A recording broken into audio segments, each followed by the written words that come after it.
Άλλο ένα ταξίδι μόλις ξεκίνησε και αυτή τη φορά θα επισκεφθούμε ένα ιδιαίτερο τόπο, έναν τόπο προσευχής και λατρείας, το Άγιον Όρος ή αλλιώς το περιβόλι της Παναγίας.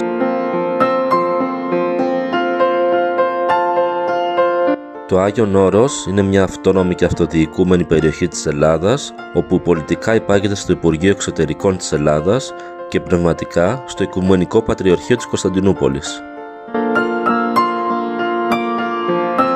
Καταλαμβάνει ολόκληρη την τρίτη χερσόνησο της Χαλκιδικής, μήκους περίπου 50 χιλιόμετρων και πλάτους 8 έως 10 χιλιόμετρων.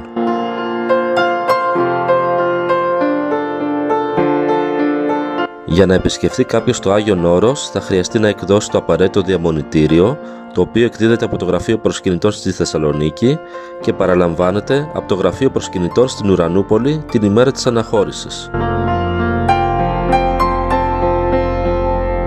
Στη μοναστική πολιτεία ισχύει το άβατον, δηλαδή απαγορεύεται η επίσκεψη γυναικών. Σήμερα στο Άγιον Όρος υπάρχουν 20 μοναστήρια, 17 από τα οποία είναι ελληνικά, ένα ρώσικο, ένα ρουμάνικο και ένα βουλγάρικο. Υπάρχουν επίσης 14 σκήτες, πολλά κελιά, καλύβια και καθίσματα. Από το 1988 συγκαταλέγεται στον κατάλογο των μνημείων παγκόσμιας πολιτιστικής κληρονομιάς της UNESCO.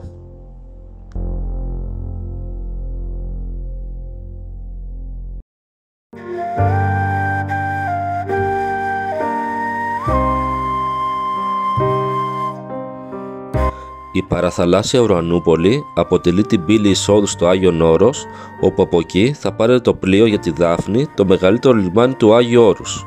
Η Ουρανούπολη θεωρείται ένα από τα σημαντικότερα θέρετρα της Χαλκιδικής, με αρκετά εστιατόρια, ενοικιαζόμενα δωμάτια και ξενοδοχεία.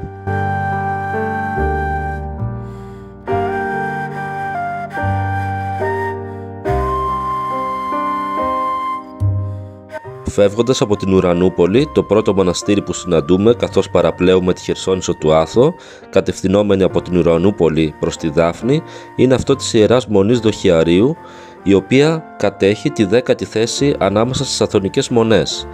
Ιδρύθηκε το 10ο αιώνα από τον Ευθύμιο, ο οποίος ήταν μαθητής και συνασκητής του Οσίου Αθανασίου του Αθωνίτη, ο οποίος είχε την υπηρεσία του Δοχιάρη στη Μονή της Μεγίστης Λαύρας, εξού και η ονομασία Δοχιαρίου.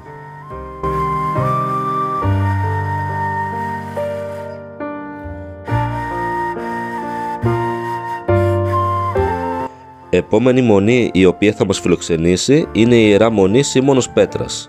Είναι το τολμηρότερο οικοδόμημα του Άγιου Όρους, μιας και είναι κτισμένη πάνω σε ένα απόκρημνο και απότομα βράχο 330 μέτρων και είναι αφιερωμένη στη γέννηση του Χριστού.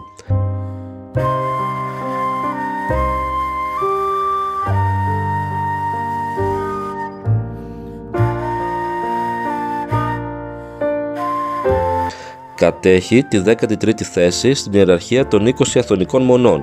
Ιδρυτής της Μονής είναι ο Όσιος Σίμων, όπου έζησε στα μέσα του 14ου αιώνα. Αρχικά η Μονή ονομάστηκε Νέα Βιθλεέμ, στη συνέχεια όμως πήρε το όνομα από τον ιδρυτή της και από την πέτρα πάνω στην οποία είναι κτισμένη.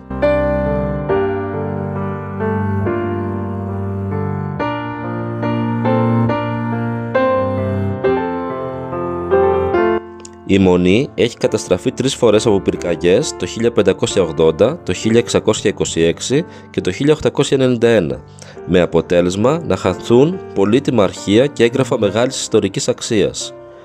Η Μονή διαθέτει ένα θησαυρό έργων τέχνης, με το σπουδαιότερο κοιμήλιο να είναι το αριστερό χέρι της Μαρίας της Μαγδαληνής, που διατηρείται ακέραιο εδώ και 2.000 χρόνια.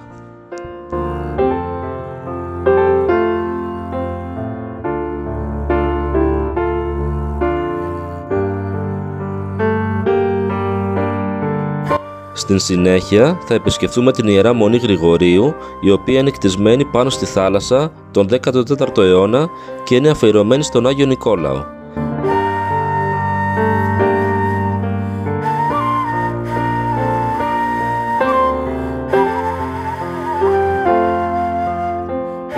Κατέχει τη 17η θέση στην ιεραρχία των καθιδρυμάτων του Αγίου Όρους. Σύμφωνα με χειρόγραφο κώδικα, ιδρυτής της Μονής είναι ο Όσιος Γρηγόριος ο Σιναήτης. Το 1761 υπέστηκε αυτή μια καταστροφική πυρκαγιά, όπου χάθηκαν σχεδόν όλα τα έγγραφα και τα κοιμήλια που υπήρχαν.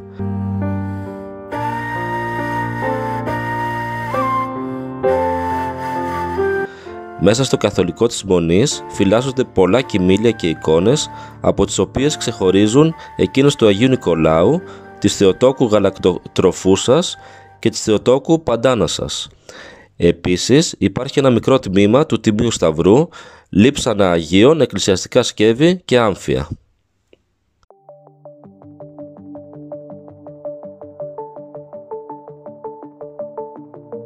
Επόμενη στάση της περιήγησής μας στις μονές του Αγίου Όρους είναι η Ιερά Μονή Αγίου Παντελεήμονος, το οποίο είναι ρώσικο μοναστήρι.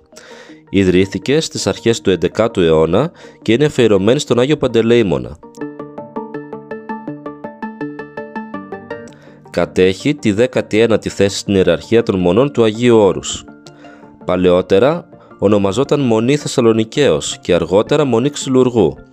Το 1875 επανέρχεται σε ρώσικα χέρια, οπότε και ορίστηκε οι ακολουθίες να γίνονται και στην ελληνική και στη ρώσικη γλώσσα.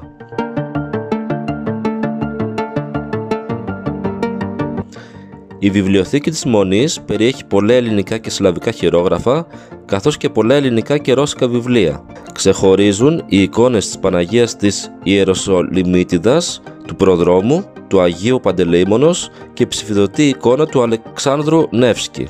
Εδώ βρίσκεται και η μεγαλύτερη καμπάνα σε βάρος του Αγίου Όρους και η δεύτερη μεγαλύτερη του κόσμου, η οποία ζυγίζει 13 τόνους. Τελευταία μονή που θα επισκεφθούμε είναι η Μονή Ιβύρων, η οποία χτίστηκε στα τέλη του 10ου αιώνα από τον Άγιο Ιωάννη τον Ήβυρα και τον Ευθύμιο, λίγο μετά την ίδρυση της Μεγίστης Λαύρας και της Βατοπεδίου, και είναι αφιερωμένη στην κοίμηση της Θεοτόκου.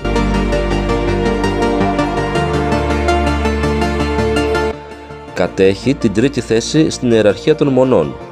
Στη Μονή των Ιβύρων είναι εγκατεστημένη η ηφαίστεια εικόνα, η πριστάτιδα εικόνα δηλαδή του Αγίου Όρους, η Παναγία η Πορταέτισσα.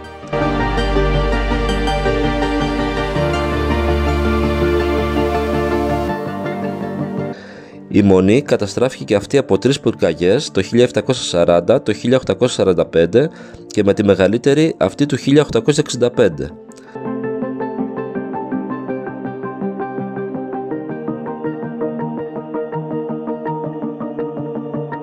Γνωστά κοιμήλια του καθολικού είναι η περίφημη λεμονιά, αργυρή 7φωτη λιχνία και η πόρτα από τον Εξονάρθηκα, στυλιτή φτιαγμένη από άργυρο και έβαινο.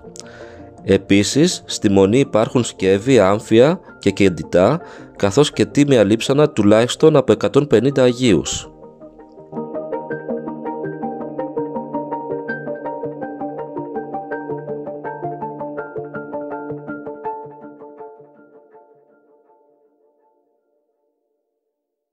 Η Δάφνη είναι το τελευταίο μέρος που θα επισκεφθούμε για να πάρουμε το καράβι και να επιστρέψουμε στην Ουρανούπολη.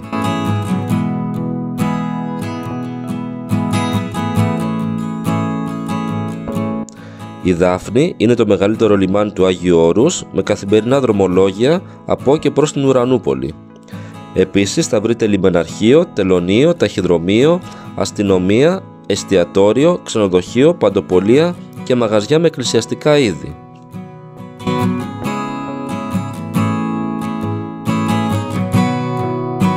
Η ιδιαίτερη αρχιτεκτονική των μονών, η θολωτή τρούλη, τα ξυλόγλυπτα και μαρμάρινα τέμπλα, αλλά και η εντυπωσιακή διακόσμηση από θαυμάσιες τοιχογραφίες και αγιογραφίες καθιστούν το Άγιο Όρος, πέρα από έναν τόπο προσευχής και λατρείας, ένα ζωντανό μουσείο τέχνης και ιστορίας.